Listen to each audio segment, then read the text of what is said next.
बिल्कुल सर, इसे हम लोग अक्सर भरोसा करते हैं कि इसे ईश्वरीय न्याय कहते हैं। शरद पवार की राजनीति जहां से धोखे से शुरू हुई, उसके साथ हुए इस धोखे ने उसका खात्मा कर दिया और धोखा घर के भतीजे ने किया। यही असली चोट है, यही असली बर्बादी है कि शरद पवार के साथ ये धोखा उसके उसी भतीजे ने किया। लेकिन जो लोग ये कहते हैं, खैर इस पे विश्वास चर्चा नहीं, लेकिन कमाल की बात देखिए कि लुटियन दलालों को ये खबर होती थी कौन मंत्री बनेगा, कौन टूट के किधर जाएगा। मोदी काल में देखिए कमाल है, अजित पवार शपथ लेने लगते हैं, तब शपथ लेने के बाद मीडिया को पता चलता है शपथ हो गया, वीडियो भेज दिया जाता है कि ले भैया ये वीडियो है तुम्हारे लिए। किसी को खबर नहीं, एएनआई तक को भी नहीं। आज फिर अजित पवार ने शपथ ली जब, तब जाकर के दुनिया को पता चला कि शरद पवार जैसे शातिर खिलाड़ी के साथ जमीन खींच ली गई और फिर भी खिलंदरों को नहीं लग रहा है कि क्या हो रहा है। ये मोदी स्टाइल ऑफ पॉलिटिक्स है। आज शाम में मैंने सर यही विश्लेषण किया था और उसी दिन हमने भी कहा था कि इस दिन चर्चा हुई थी कि शरद पवार का नाम पहली बार मोदी ने लिया था पटना कांड के बारे में। इससे पहले पवार के भ्रष्टाचार पर मोदी ने कभी चर्चा नहीं की थी। उसी दिन लग गया कि पवार की तो बर्बादी तय है।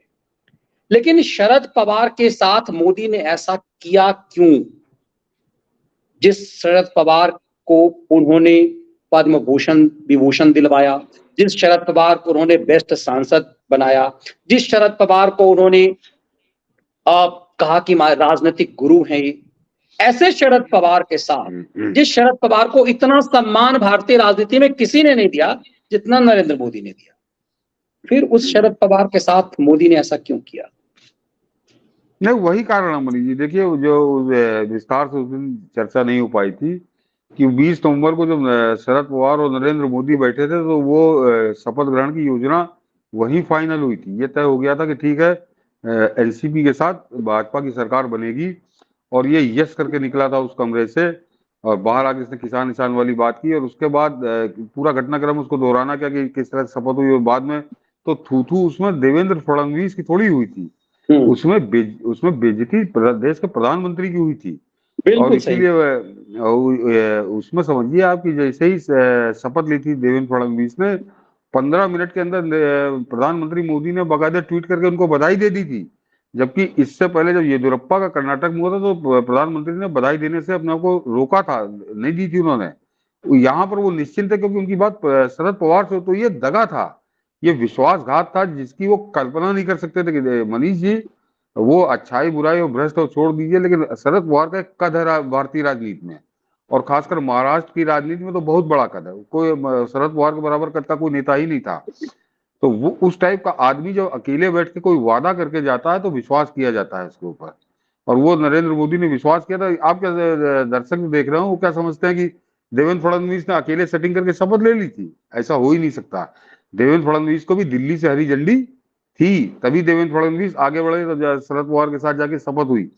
तो वो करने के बाद ये बहुत अपमानजनक अनुभव था नरेंद्र मोदी का और वास्तव में अपमानजनक स्थिति थी। और सीधे सीधे अगर राजनीति की बात की जाए तो शरद पवार ने अपने उस दगा वाले दांव से नरेंद्र मोदी को औंधे मुंह चित किया था।